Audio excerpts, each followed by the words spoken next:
तो वर्क को हम या तो एफ डॉट एस लिख सकते हैं, एफ एस कॉस थीटा, या एफ डॉट डी एस लिख सकते हैं। ये कब यूज होता है और ये कब यूज होता है? देखो ऊपर वाला फॉर्मूला तब यूज होगा जब फोर्स कांस्टेंट हो, कंटिन्यूअस एंड कांस्टेंट। कांस्टेंट होना चाहिए और साथ में कंटिन्यूअस भी होना चाहिए। और नीचे वाला फॉर्मूला कब होगा? जब फोर्स वेरिएबल होगा और कंटिन्यूअस होगा। मतलब फोर्स बदलता रहता है और कंटिन्यूअस है। कैसे बदलता रहता है? तो अलग अलग एग्जाम्पल हम देखते हैं धीरे धीरे। देखो कांस्टेंट फोर्स कौन कौन से हो सकते हैं? अगर मैं कांस्टेंट की बात करूं, वेरिएबल फोर्स की बात करूं, कांस्टेंट फोर्स और वेरिएबल फोर्स की बात करूं, कंटिन्यूअस का होना जरूरी है दोनों ही केसेस में। दोनों ही केसेस में कंटिन्यूटी मस्ट है। तो कांस्टेंट फोर्स की बात करें तो अगर मैं कह दूं कि 2 न्यूटन का फोर्स लग रहा है, तो मान लो 5 सेकंड तक लग रहा है, तो इसका मतलब ये 5 सेकंड के लिए कांस्टेंट वैल्यू हो गई कि 2 सेकंड 2 न्यूटन लग रहा है। तो फिर हमें ये कंटिन्यूअस मानना पड़ेगा 5 सेकंड के लिए और कांस्टेंट मानना पड़ेगा। जैसे मैंने कह दिया एमजी लग रहा है किसी ऑब्जेक्ट पे, तो ये तो हमेशा लगता रहेगा, तो ये तो हमेशा कांस्टेंट है। ये तो हमेशा कांस्टेंट है, इसमें तो कोई टाइम लिमिट है ही नहीं एमजी कांस्टेंट होने में। या टेंशन बोल दिया तो ये भी कांस्टेंट होगा, नॉर्मल बोल दिया ये भी कांस्टेंट है, काइनेटिक फ्रिक्शन बोल दिया ये भी कांस्टेंट है, फ्रिक्शन का मैक्सिमम वैल्यू बोल दिया स्टैटिक का, ये भी कांस्टेंट है ना। स्टैटिक फ्रिक्शन बदलता रहता है, ये बदलता है, पर स्टैटिक फ्रिक्शन का मैक्सिमम वैल्यू तो कांस्टेंट होता है। तो अगर किसी टाइम पीरियड में अगर इनका वर्क निकालना होगा तो हमें ये फॉर्मूला यूज करना पड़ेगा। और वेरिएबल कौन सा है? जैसे स्प्रिंग फोर्स हाफ के एक्स स्क्वायर, या फिर स्टैटिक फ्रिक्शन जो कि उसकी वैल्यू से कम है, मैक्सिमम वैल्यू से कम है, ये भी बदलता रहता है, तो ये भी वेरिएबल है। या फिर कोई फोर्स ऐसा दे दिया जाए जैसे कि आपको दे दिया तो F is equal to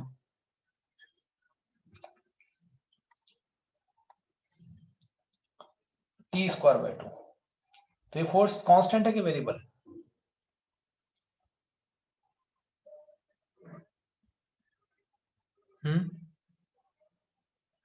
constant है या वेरिएबल?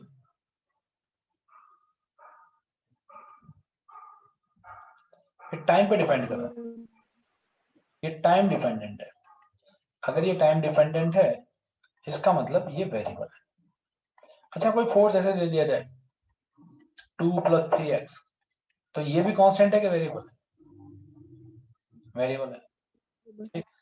अगर कोई फोर्स ऐसे दे दिया जाए F is equal to 2v + 5x, तो ये भी वेरिएबल है, कांस्टेंट है। v वेलोसिटी और x, तो वेलोसिटी और x दोनों के साथ बदल रहा है, तो ऐसा भी फोर्स हो सकता है।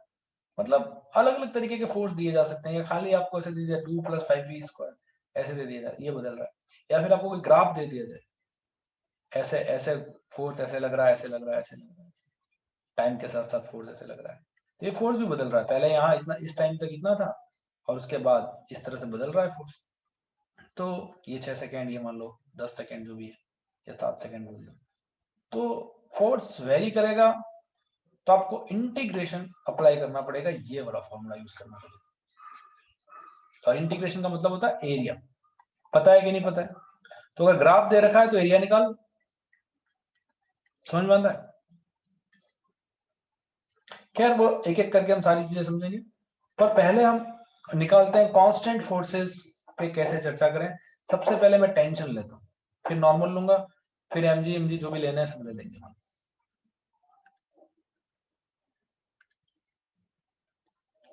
सबसे पहले टेंशन लेते हैं। देखो टेंशन के साथ एक बहुत अच्छी बात यह है कि अगर मैंने मान लो यहाँ पे फोर्स लगाया, देखो वही न्यूटन लॉज ऑफ मोशन है, दोबारा फिर से वही चैप्टर फिर पढ़ रहे हैं, ऐसे समझ लो आप नए अंदाज में। यहाँ पे मैंने मान लो 20 न्यूटन का फोर्स लगाया, ये 2 kg और ये 5 kg। यहाँ पे अभी हम फ्रिक्शन नहीं मान रहे, नो फ्रिक्शन। फ्रिक्शन मान लेंगे बाद में, पर पहले नो फ्रिक्शन, कोई फ्रिक्शन नहीं। तो बताओ, सबसे पहले तो बताओ इसका एक्सेलरेशन क्या हो। एक काम करें, इसको मैं इसको भी 2 ही ले लेता हूँ, दोनों को 2 2 ले लेता हूँ, 2 और एक, इसको 3 ले लेता हूँ। चलिए इसको 3 ले लें। बताओ एक्सेलरेशन क्या होगा?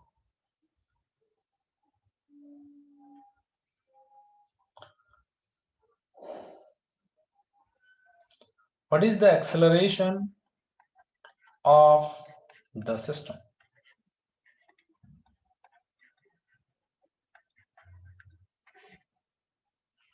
बोलो, बोलते जाओ तो ही मैं आगे बढ़ा पाऊंगा। Speed up. देखो 4 मीटर पर सेकंड स्क्वायर। हाँ बेटा, हाँ यस सही है। सोनाली माहेश्वरी बोल रही है, सही बात है। देखो रस्सी है ना, रस्सी, तो रस्सी का काम क्या है? रस्सी का काम ये है कि रस्सी का ये एंड जितना एक्सेलरेशन से जाएगा, ए से जाएगा, तो ये एंड भी ए से जाने वाला है। इसका मतलब दोनों ब्लॉक एक साथ ही चलने वाले हैं, ये कांस्टेंट है यहाँ पे, तो दोनों का एक्सेलरेशन सेम होगा। ये यहाँ मजबूरी है, कांस्टेंट है, क्योंकि रस्सी से बंधे हुए हैं। पर रस्सी काम क्या करती है? इस ब्लॉक को पीछे खींचेगी, और क्योंकि रस्सी का काम खींचना है, जहां अटैच है वहां खींचेगी, इसको पीछे खींचेगी, इसको आगे खींचेगी। तो अगर हम, क्योंकि दोनों सेम एक्सेलरेशन से चल रहे हैं, तो दोनों को कंबाइन मास मान सकते हैं। एक बड़ा सिंपल सी बात है जो हम पहले भी बोल चुके हैं, कंबाइन मास मान सकते हैं। देखो लेकिन अभी देखना, अभी थोड़ा सा ट्विस्ट आएगा, आपको थोड़ा सा आश्चर्य होगा कि ऐसा भी होता है। कंबाइन मास मान सकते हैं। तो टोटल फोर्स कितना लग रहा है? 20। तो कंबाइन पे फोर्स कितना लग रहा है? अगर मैं इसका बनाऊं तो 20 इधर, टी इधर, और इसका बनाऊं तो टी इधर, कंबाइन ले रहा हूं, तो मेरे को टोटल फोर्स ऐड करना पड़ेगा। तो ये 20 इस तरफ वाला पॉजिटिव, ये इस तरफ वाला पॉजिटिव प्लस टी, और ये टी नेगेटिव लिया जाएगा तो माइनस टी। तो नेट फोर्स तो पूरे कंबाइन पे 20 लग रहा है, और कंबाइन का मास है 3+2, तो 3+2 5 हो गया, इंटू एक्सेलरेशन। तो 20 = 5 इंटू ए, तो ए का वैल्यू आ गया 4 मीटर पर सेकंड स्क्वायर। तो इसका मतलब है एक्सेलरेशन 4 मीटर पर सेकंड स्क्वायर है। अगर मैंने पूछ लिया आपको कि भाई बताओ 2 सेकेंड में कितना वर्क होगा टेंशन टेंशन का, 2 सेकेंड में सबका वर्क बताओ, 20 न्यूटन का, और टेंशन का वर्क बताओ, टेंशन का वर्क। तो देखो क्या होगा, मान लो इनिशियल वेलोसिटी 0 थी, तो 2 सेकेंड में कितना चल जाएंगे दोनों ब्लॉक? डिस्प्लेसमेंट कितना होगा दोनों ब्लॉक का 2 सेकेंड?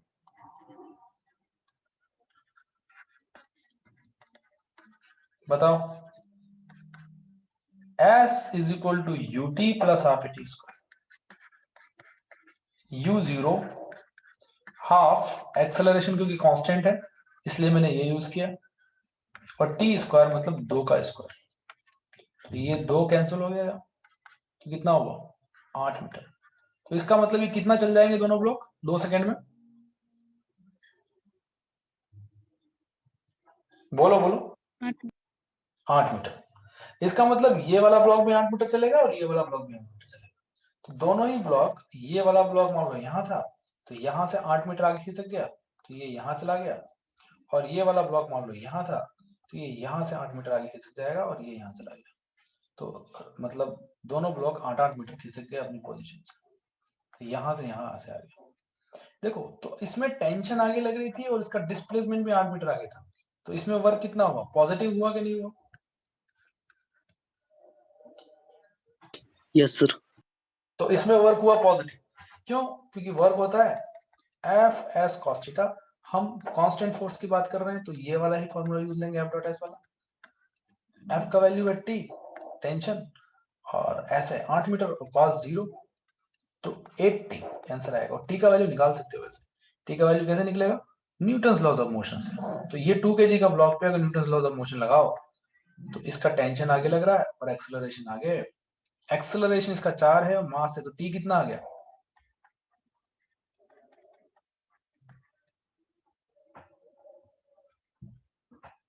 કેટલો T આવ્યો? T = 2 इंटू ए का वैल्यू 4, तो टी का वैल्यू 8 मीटर। तो 8 वापस यहाँ रख दो, तो 8 इंटू 8 हो जाएगा 64 जूल। तो इस पे पॉजिटिव वर्क हुआ 64 जूल, तो ऑब्वियसली इस पे नेगेटिव वर्क होने वाला है -64 जूल। इस पे टेंशन का वर्क निकालने की जरूरत नहीं है, निकालने की जरूरत है क्या? आप खुद देखो, इस वाले ब्लॉक पे पीछे टी लग रहा था, और डिस्प्लेसमेंट तो आगे भी इसका इतना ही हुआ है 8 मीटर, पर इस वाले पे वर्क क्योंकि टेंशन नेगेटिव है तो वर्क नेगेटिव आने वाला है। तो नेगेटिव आएगा तो कितना आएगा, उतना ही तो आएगा -64 जूल, क्योंकि टेंशन का वैल्यू बदलने वाला नहीं है, ये 8 ही रहने वाला, 8 × 8 64। बोलो क्लियर बात? Yes sir. है ना? तो टेंशन का जो नेटवर्क होगा वो 0 होगा। तो यहाँ एक अच्छी बात ये है कि किसी भी, ये नोट करने वाला पॉइंट, टेंशन किसी भी, क्योंकि जो रस्सी है वो सिस्टम के 2 हिस्सों को जोड़ती है, खाली रस्सी सिस्टम के एक हिस्से को नहीं जोड़ेगी, रस्सी सिस्टम के 2 हिस्सों को हमेशा जोड़ती है, क्योंकि रस्सी के दो पॉइंट है, एक ये पॉइंट, एक पॉइंट। तो एक पे अगर आगे फोर्स लगाएगी तो एक पे पीछे लगाएगी, और चलेंगे दोनों आगे। कितना अजीब सी बात है कि चल दोनों आगे रहे, लेकिन एक पे आगे फोर्स लग रहा है, एक पे पीछे फोर्स लग रहा है टेंशन के कारण, लेकिन चल आगे रहे क्योंकि एक एक्सटर्नल फोर्स और लग रहा है, इसके कारण ही तो चल रहे हैं, है ना? इस टेंशन के कारण थोड़ी चल रहा है। देखो एक सवाल आता है नीट में अक्सर, या किसी भी कंपटीशन में आता है, वो मैं थोड़ी देर में बताऊंगा आपको, पर हमको ये समझ में आ गया कि टेंशन जो है इस ब्लॉक में एक्सेलरेशन प्रोड्यूस कर रही है। अच्छा, टेंशन इस ब्लॉक में भी एक्सेलरेशन प्रोड्यूस कर रही है, इस ब्लॉक में कितना कर रही है, तो इस ब्लॉक पे 20 इस तरफ लग रहा है और टेंशन T लग रहा है 8 इस तरफ, तो नेट फोर्स कितना हो गया इस ब्लॉक पे, 20 - 8 12, और ये 3 मास है इसका, तो फोर्स हो गया नेट 12। तो एक्सेलरेशन इसका भी कितना आएगा, वो तो पहले ही निकाल दिया, 12/3 4 मीटर, ये तो निकाल ही दिया है ना, 4 मीटर पर सेकंड इसका, और टेंशन का वैल्यू 8 है। तो इस टेंशन के कारण ये भी आगे चल रहा है और ये भी आगे चल रहा है, पर ये खाली प्योरली टेंशन के कारण आगे चल रहा है, और ये आगे चल रहा है किसके कारण, एक्सटर्नल के कारण चल रहा है, क्योंकि टेंशन तो इसको रोक रही है। पर यस, वर्क डन टेंशन का इसमें नेगेटिव है और वर्क डन इसमें टेंशन का पॉजिटिव है, पर टेंशन का टोटल वर्क डन कितना है सिस्टम में, 0। Total work done of tension in system कितना होगा, कोई पूछ ले कि total work done by tension in A system is how much,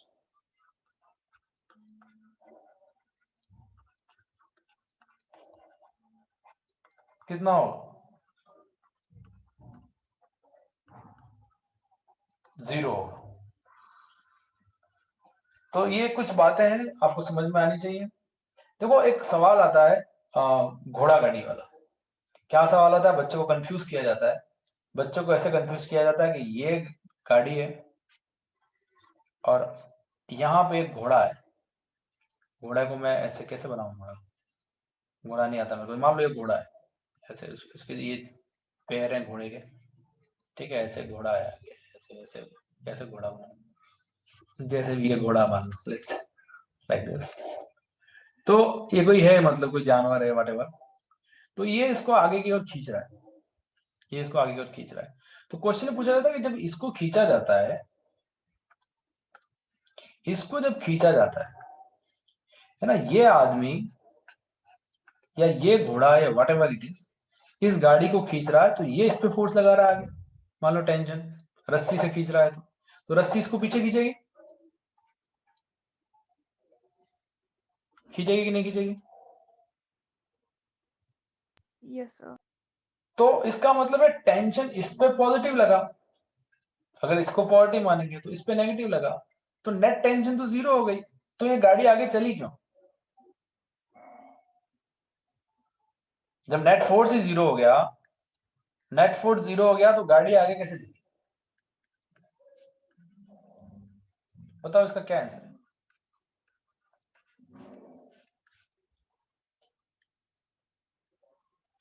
गाड़ी आगे किस लिए चल रही है, एक्चुअली हो क्या रहा है, ये आदमी, आपने खाली ऊपर ऊपर वाला हिस्सा देखा कि आदमी ने इसको यहां खींचा और इस रस्सी ने इसको यहां खींच लिया, अब यहां तो कोई एक्सटर्नल फोर्स तो लग नहीं रहा, दिख नहीं रहा है ना, पर वास्तव में लग रहा है, कैसे, ये आदमी अपने पैर पीछे लगा रहा है, मतलब पृथ्वी को पीछे धकेल रहा है, पृथ्वी को पीछे धकेलेगा तो पृथ्वी फ्रिक्शन आगे की ओर लगाएगी, तो ये चलाने वाला, सिस्टम को चलाने वाला फोर्स कौन सा है, ये फ्रिक्शन जो पृथ्वी लगा रही है।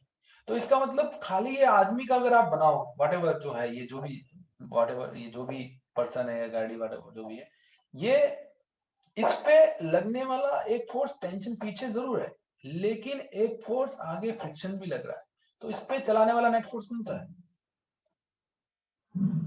F minus T.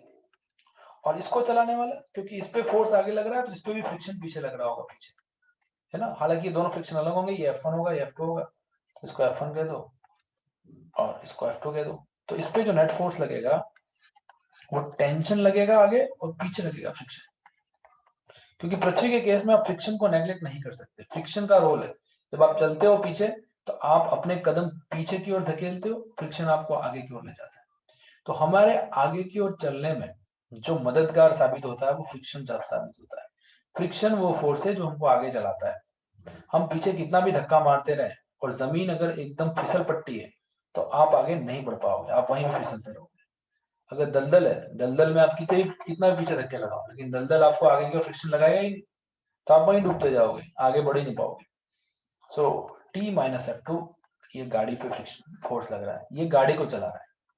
तो देखो अब समझ में आ गया कि गाड़ी को चलाने वाला फोर्स ये है और आदमी को या घोड़े को चलाने वाला फोर्स ये है। खाली यहां से देख लोगे ऊपर ऊपर से कि इसने इसको खींचा, इसने इसको खींचा, दोनों मिला के 0 हो गई, बात बराबर, पर कोई नहीं चला। देखो हमने फिजिक्स को इनवैलिड कर दिया। ऐसे आता है समझ में कि फिजिक्स तो फेल हो गई है? नहीं, ऐसे फेल नहीं होगी। आपको दूसरे फोर्सेस देखने पड़ेंगे जो कि लग रहे हैं सिस्टम पर। हाँ, ये बात अलग है कि दोनों साथ चलेंगे तो एक्सेलरेशन ए होगा, इसका भी एक्सेलरेशन ए होगा। इसका मास मान लो m2 है, इसका मास m1 है, तो एक्सेलरेशन कितना होगा इसका? बताओ कितना होगा इसका acceleration? Force divided by mass, क्योंकि F net is equal to mass into acceleration. F net is equal to mass into acceleration. So net force T minus F2, मास इसका m2 into a, तो a का value आ जाएगा हमारे पास T minus F2 upon m2।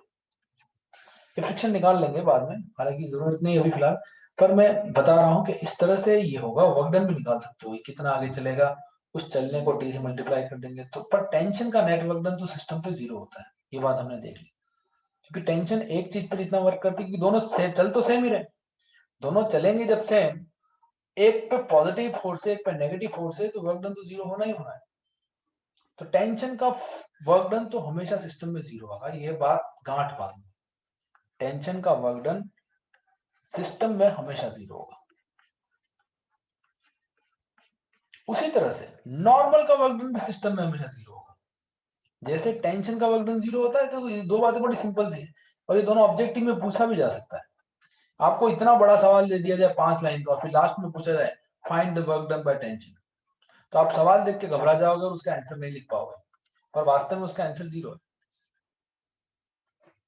क्यों? क्योंकि tension का total work done 0 होता है। आप सवाल पढ़ोगे ही नहीं, क्योंकि आपको 4-5 लाइनें दिख गई है। नीचे पूछा क्या है उससे तो आपने देखा नहीं, आपने ऊपर वाला सवाल देख के घबरा गए और आपने आंसर सॉल्व नहीं किया।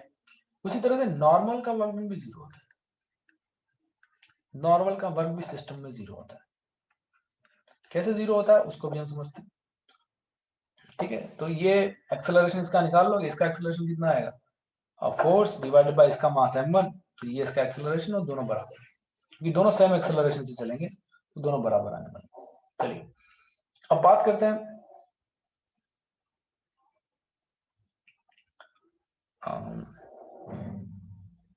नॉर्मल का वर्क। देखो नॉर्मल का वर्क ऐसा है, अगर खाली मैं ऐसे खींचू फोर्स लगा करके, तो उसका डिस्प्लेसमेंट तो आगे होगा, तो नॉर्मल कहाँ लगेगा? ऊपर, और mg लगेगा नीचे। इस वाले केस में mg का वर्क डन भी 0 है, नॉर्मल का भी 0 है। क्यों 0 है? क्योंकि नॉर्मल और डिस्प्लेसमेंट के बीच में एंगल कितना है? 90 डिग्री। नॉर्मल सॉरी mg और डिस्प्लेसमेंट के बीच में एंगल कितना है? 90 डिग्री। तो वर्क डन 0 आएगा। बोलो बोलो, ये बात क्लियर है? Yes sir. क्यों? और इस f का वर्क डन कितना होगा? इस f का वर्क डन होगा f into x। तो वर्क डन बाय f, ये होगा वर्क डन बाय f, वो कितना होगा? तो f into x। उसी तरह से वर्क डन बाय नॉर्मल निकालोगे तो आएगा एफ एस कॉस थीटा होता है, कॉस थीटा। तो फोर्स कितना है? फोर्स तो n है। डिस्प्लेसमेंट कितना है? तो x है, ये x जा रहा है।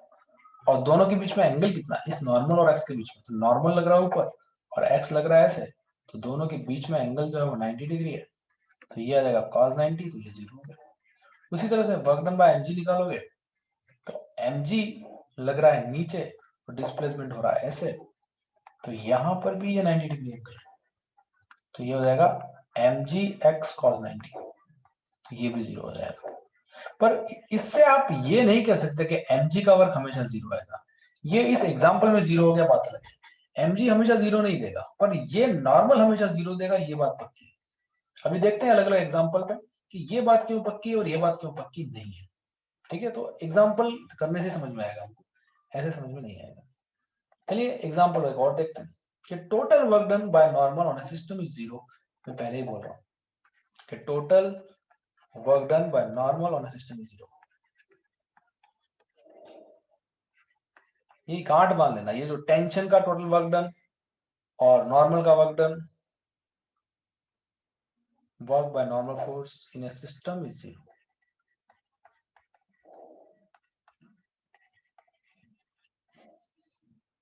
कैसे? जैसे फॉर एग्जांपल ये एक ब्लॉक है और ये एक ब्लॉक है और दोनों को पे फोर्स लगाया गया 20 न्यूटन का, मान लो ये 3 kg और ये 2 kg। फिर से तो दोनों साथ चलेंगे, चलेंगे कि नहीं चलेंगे?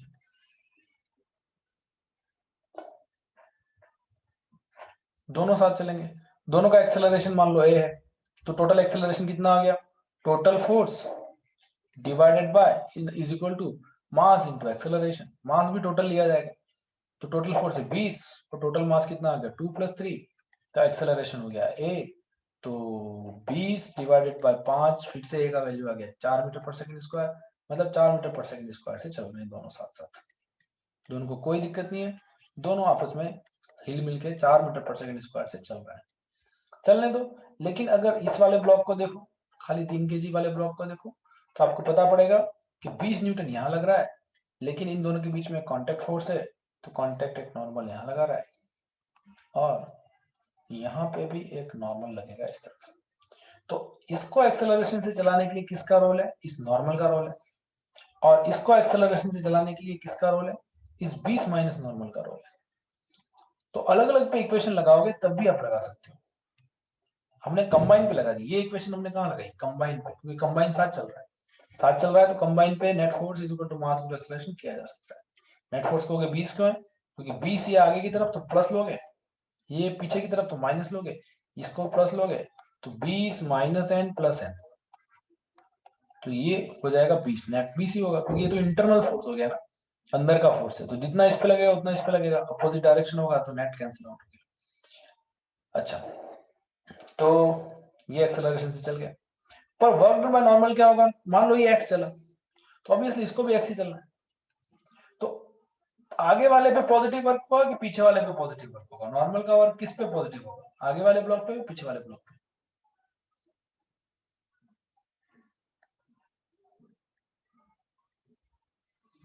नॉर्मल का वर्क कौन से ब्लॉक पे पॉजिटिव होगा?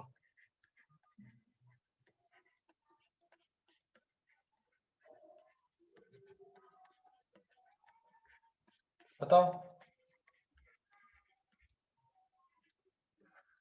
कौन से ब्लॉक पे पॉजिटिव एंड कौन से पे नेगेटिव?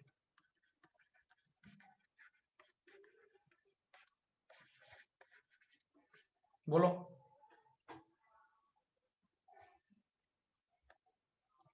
अगर आप ध्यान से देखो तो आगे वाले ब्लॉक पे फोर्स भी आगे लग रहा है और डिस्प्लेसमेंट पे आगे हो रहा है, तो इस पे पॉजिटिव होना चाहिए कि नेगेटिव होना चाहिए? थीटा कितना होगा? 0, तो एन एक्स कॉस 0, तो ये पॉजिटिव आएगा प्लस एन एक्स। और नॉर्मल का वर्क इस पे क्या होगा? तो नेगेटिव होगा, क्योंकि इसका डिस्प्लेसमेंट तो आगे ही हो रहा है एक्स, लेकिन नॉर्मल पीछे लग रहा है, तो इस पे माइनस एन एक्स लगेगा। ये समझ में आती है बात? 20 का 20 का देखोगे तो 20 का वर्क डन कितना होगा? मान लो एक्स चला, तो 20 का वर्क डन हो जाएगा 20 इंटू एक्स। तो इस तरह से हम क्या कहते हैं, वर्क डन निकाल सकते हैं। इस 20 का भी निकाल सकते हैं, इस एन का निकाल सकते हैं और इस एन का निकाल सकते हैं। पर सिस्टम में नॉर्मल का जो टोटल वर्क डन होगा वो कितना होगा? 0, क्योंकि अगर इस पे प्लस एन एक्स हुआ है तो ऑब्वियसली इसमें माइनस एन एक्स होगा और जब दोनों को जोड़ोगे तो 0 हो जाएगा। बोलो बात क्लियर है? मैंने टोटल बोला है, टोटल तभी 0 हो सकता है जब एक पे पॉजिटिव हो दूसरे पे क्या हो, नेगेटिव हो। ग्रेविटी के साथ ऐसा नहीं है, ग्रेविटी हमेशा 0 वर्क करेगी ऐसा कोई जरूरी नहीं है। उसका एग्जांपल भी हम देख लेते हैं। ग्रेविटी ऐसा है, मान लो एक ही ब्लॉक की बात करें, mg नीचे लग रहा है और पार्टिकल नीचे आ रहा है x, वर्क क्या होगा? mg नीचे लग रहा है और पार्टिकल ऊपर जा रहा है x, वर्क क्या होगा? अभी हम खाली कांस्टेंट फोर्सेस ले रहे हैं, वेरिएबल फोर्सेस की बात कर ही नहीं रहे। mg नीचे लग रहा है और x इस तरफ जा रहा है, वर्क क्या होगा?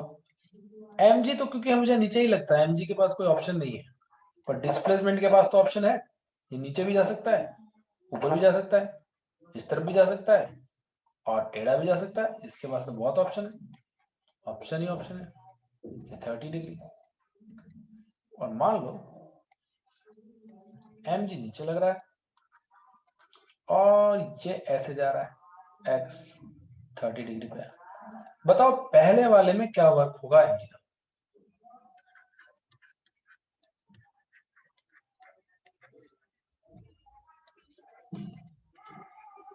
बोलो।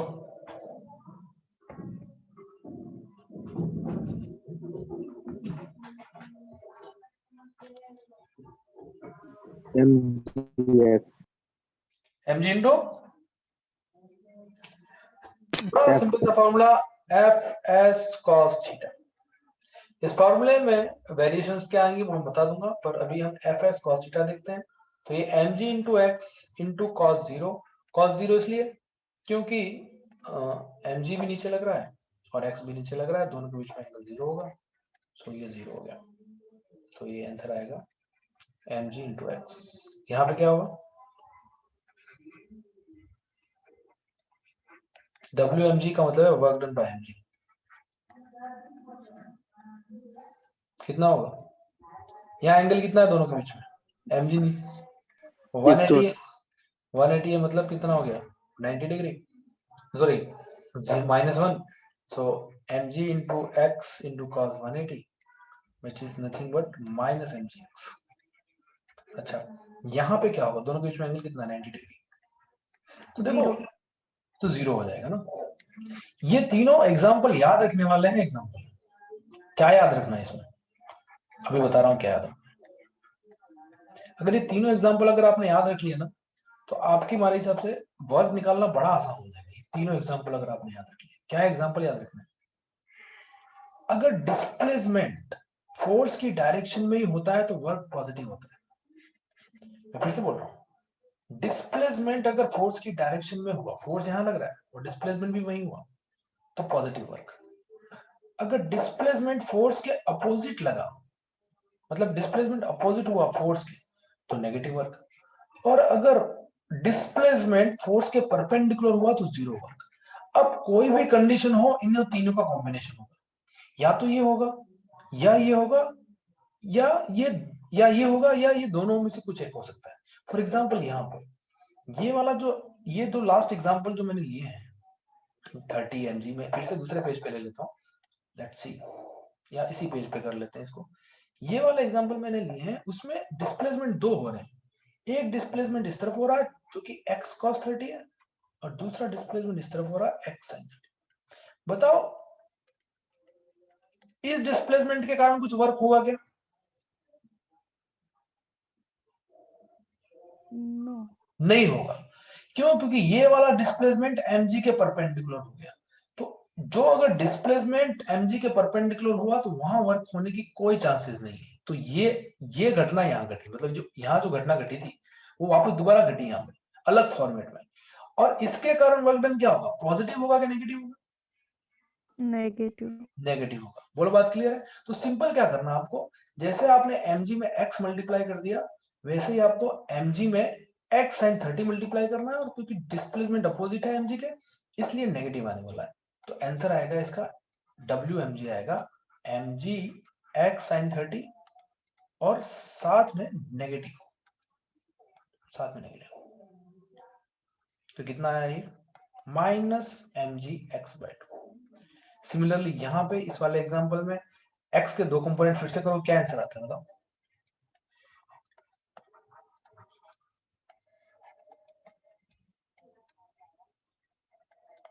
ये कंपोनेंट कितना होगा और ये कितना होगा? ये कंपोनेंट होगा x sin 30 और ये कंपोनेंट होगा x cos 30। खाली किसके कारण वर्क होगा? इसके कारण वर्क होगा क्या? इस डिस्प्लेसमेंट के कारण? No sir. नहीं, क्योंकि ये mg के परपेंडिकुलर है। खाली इसके कारण वर्क होगा और पॉजिटिव होगा क्या नेगेटिव होगा? पॉजिटिव। पॉजिटिव, क्योंकि ये mg की डायरेक्शन है, फोर्स की डायरेक्शन में डिस्प्लेसमेंट हो रहा है। कितना होगा? तो उस mg को उस डिस्प्लेसमेंट से मल्टीप्लाई कर, तो इस mg को डिस्प्लेसमेंट से मल्टीप्लाई कर दिया, तो यहाँ पे ये आएगा mg इंटू एक्स cos 30। बस सिंपल, लिखा नहीं जा रहा है, mg into x cos 30, so it is mg x √3/2, कि cos 30 √3/2 होता है। तो ये समझ में आ गया आपको क्या करना है? Yes sir. चलिए अब मैं आपको एक अलग एग्जांपल देता हूँ। Let me give you some other example. Constant force के ही बता रहा हूँ मैं आज, ज्यादा किसी फोर्स के बारे में बात नहीं करेंगे। मान लो ब्लॉक है ऐसे, नॉर्मल फोर्स ऐसे लग रहा है और डिस्प्लेसमेंट ऐसे हो रहा है। बताओ नॉर्मल का वर्क कितना होगा?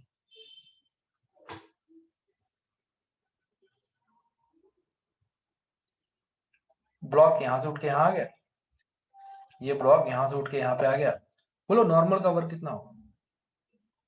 एक्स डिस्टेंस चला, दोनों के बीच में एंगल कितना है? देखो फोर्स के परपेंडिकुलर अगर डिस्प्लेसमेंट हो रहा है तो वर्क कितना होता है बेटा?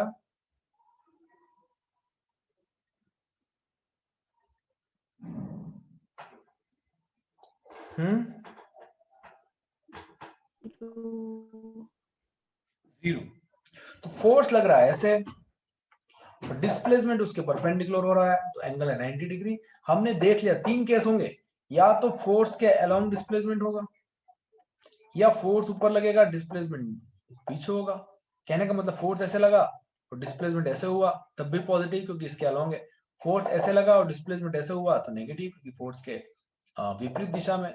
समझ में आ रहा है? इस वाले केस में क्या फोर्स होगा? F into x. इस वाले में अगर एक्स हो रहा है तो माइनस एफ एक्स, इस वाले में फिर एफ इंटू एक्स, इस वाले में फिर माइनस एफ एक्स। क्यों? क्योंकि फोर्स और दोनों डिस्प्लेसमेंट लगे। लेकिन अगर परपेंडिकुलर है, कैसे भी ऊपर ऐसे परपेंडिकुलर होना जरूरी थोड़ी है, परपेंडिकुलर ऐसे भी हो सकता है। हो सकता है कि नहीं हो सकता है? हो सकता है। तो उस वाले केस में वर्क डन जीरो हो जाएगा। चलिए अगला एग्जांपल, मान लो नॉर्मल तो ऐसे लग रहा है लेकिन ब्लॉक ऐसे मूव कर रहा है ऐसे ऊपर। अब आप कहोगे सर ऐसे कैसे मूव कर सकता है? कर रहा है। मान लो कोई रस्सी बांध रखी है और रस्सी से इसको ऊपर खींचा जा रहा है, या लिफ्ट में है, लिफ्ट है और लिफ्ट पूरी की पूरी ऊपर जा रही है, तब तो जाएगा। ये लिफ्ट अगर एक्स डिस्टेंस ऊपर जा रही है तो ये ब्लॉक भी तो एक्स डिस्टेंस ऊपर जाएगा। और मान लो ये एंगल थीटा है। अब बताओ नॉर्मल का वर्क कितना होगा?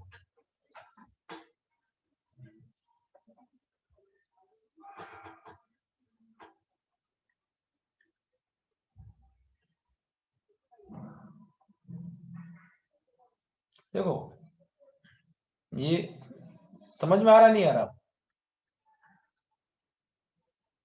Yes sir. ये थीटा है तो ये 90 माइनस थीटा, क्योंकि ये 90 हुआ तो ये एंगल फिर से कितना हो गया?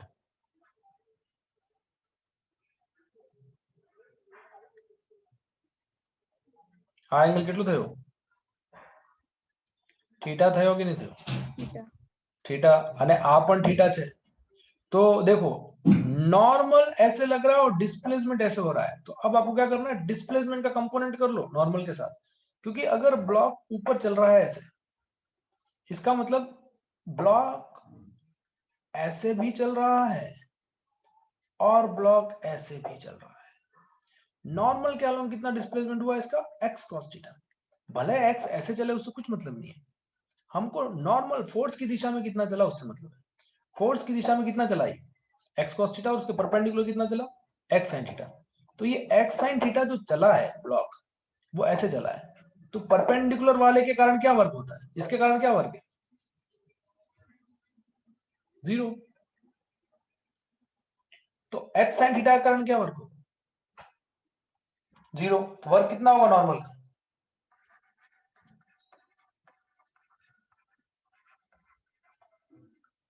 बताओ कितना होगा,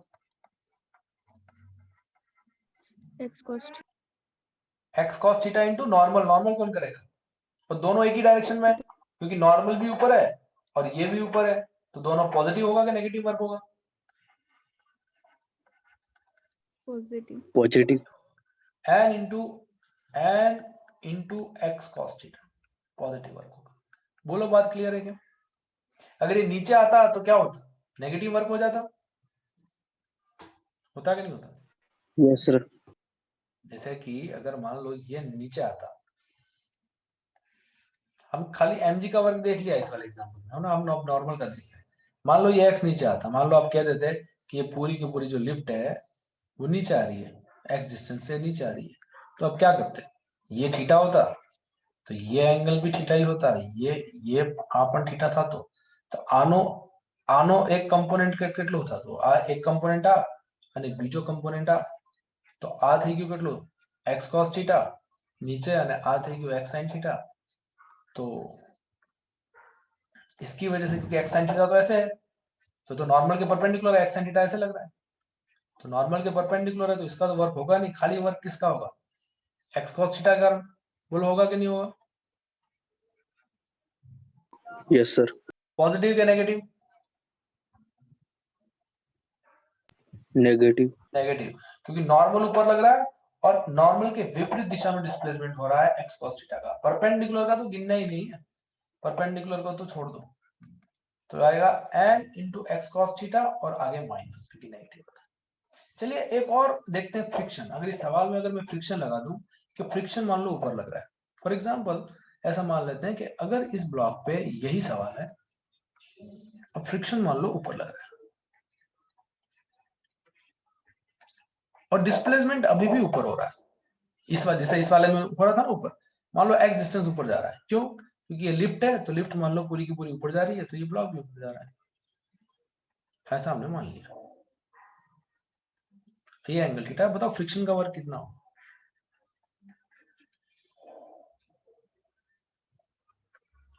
वर्क डन बाय फ्रिक्शन कितना हो,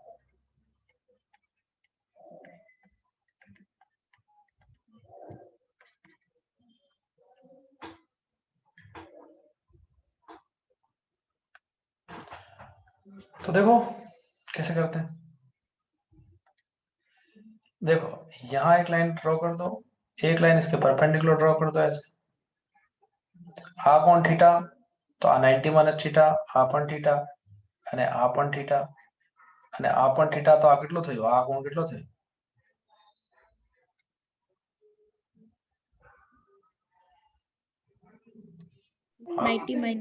आ कोण 90 माइनस थीटा थयो। इसका मतलब ये है कि डिस्प्लेसमेंट और फोर्स के बीच में जो एंगल है वो 90 माइनस थीटा है। अब बताओ वर्क डन कितना होगा, पॉजिटिव होगा कि नेगेटिव होगा, पहले तो ये बताओ।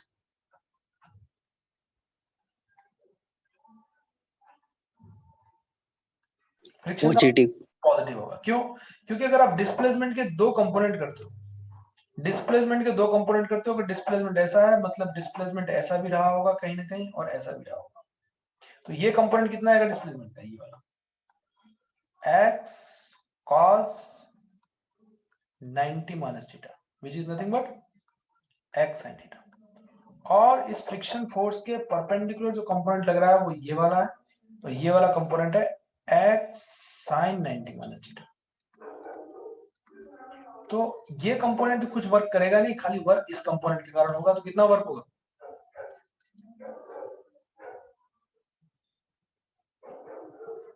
f into x sine theta. बोलो क्लियर। Yes sir.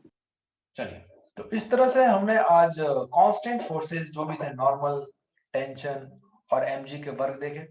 उसमें हमने बता दिया कि सिस्टम में, टोटल सिस्टम पे जो नॉर्मल वर्क करता है वो नेगेटिव करता है। देखो यहाँ पे नॉर्मल का वर्क आप देख रहे हो, ये माइनस nx cos थीटा है, वो इस ब्लॉक पे, पर इस वेज पे भी तो देखना पड़ेगा, इस वेज पे जस्ट अपोजिट होगा जितना वर्क, क्योंकि वेज भी तो ऊपर गया। तो अगर ये ब्लॉक ऊपर गया है तो ब्लॉक पे अगर नेगेटिव वर्क हो रहा है तो इस वेज पे कितना वर्क होगा? पॉजिटिव, क्योंकि वेज पे कैसे लगेगा, वेज पे कैसे लगेगा फोर्स? नॉर्मल नीचे लगेगा। बोलो क्लियर है? Yes sir. इसका डिस्प्लेसमेंट भी नीचे हो रहा है x cos थीटा। इसका मतलब ये है कि ये वर्क पॉजिटिव है और ये वर्क क्या है? नेगेटिव। नेगेटिव है। दोनों को ऐड करोगे तो क्या हो जाएगा? Zero, zero. है ना?